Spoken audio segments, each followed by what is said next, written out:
thinking about this because I know in the past I didn't really take very good care of myself because you're so busy doing things for other people. And then I saw a Facebook post this past week about self-care, and there was kind of a challenge on Facebook about taking care of yourself. And I thought, oh, this sounds really kind of interesting. And thinking about a lot of my friends and a lot of my family members who try to do everything for everybody. It's like trying to please all the people all the time. I'd like to throw something out there. I think mothers do that more than non-mothers. I mean, I'm a mother of animals, but I think mothers have a harder job of this. I'm not minimizing myself in any way, but I think mothers have more competing demands for their time. I would agree with that because I think I maybe took fathers as well, but mothers for sure. Better care of myself when I was maybe a single person or before I had children. And then once those little babies come along and you're kind of the end all taking care of them, you sometimes kind of lose yourself. So I guess what I want to speak on is how do we do this? I think that's a big question. We're all aware that we all do this. We all neglect ourselves, put ourselves at the very end of the line. You know, we're the last to take care of ourselves. So how do we fix this? And I think sometimes we can do it in really small ways. Absolutely. And whether that's taking, you know, a few minutes out of your day, whether it's going for a walk or taking a bath, scheduling a massage, taking some time, 30 minutes to read a book at the very end of the day or something.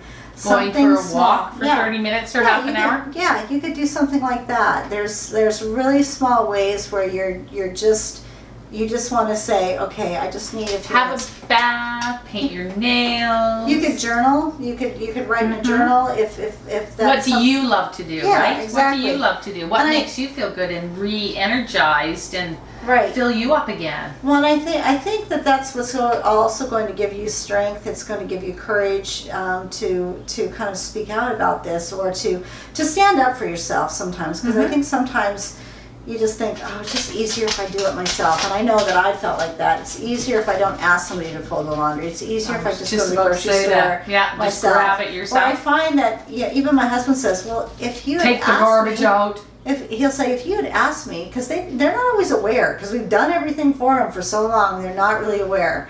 So a lot of times I'll say, could you stop at the store and get that today? He goes, oh, sure, I could do that.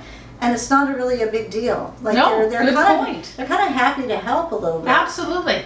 When my boys were young and the laundry was getting, with 5 boys at home, it was getting a little bit outrageous. I was going to school, I was working, Dad was on the road, and it was like I was trying to do everybody's laundry, have it all ridiculous. Stupid. No. So we bought a bigger bigger washer and dryer, because I think one of them quit anyway, probably from overuse. But then it was like every kid had their own little laundry basket, and they had a day that we assigned laundry to them, and they did their own. And you know what? It empowered them. They're boys. But I thought, you know what?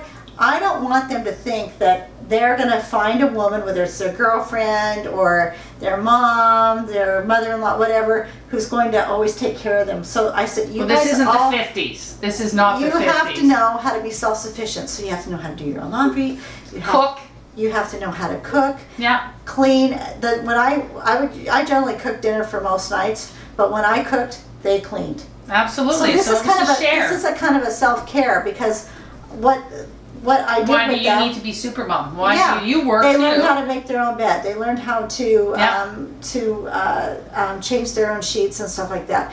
And they still do all this stuff. So I think they're going to... Well, they are going to need to. It's a modern world. They're going to make really great husbands at some point, because they had a mom who finally stepped back and said, you know what, I'm not going to do everything. Yeah. And then I learned that I could step away, and I could have maybe a night with my girlfriends or a weekend self-care with my girlfriends to kind of recharge. So I think that was one of my key things is take care of yourself, exercise, eat right, go on a wine tour with your girlfriends, get a pedicure, a manicure, whatever it is. But call one of your girlfriends and sit and talk on the phone for a half an hour and get caught up. And so anyhow, thank you for listening. As always, self-care is important. Whatever you do, share. Let us know what you do. What are your self-care tips that you love to do? Do you go to the library? Do you go to the mall? Do you go? You soak in the bath. Online shopping, whatever it is.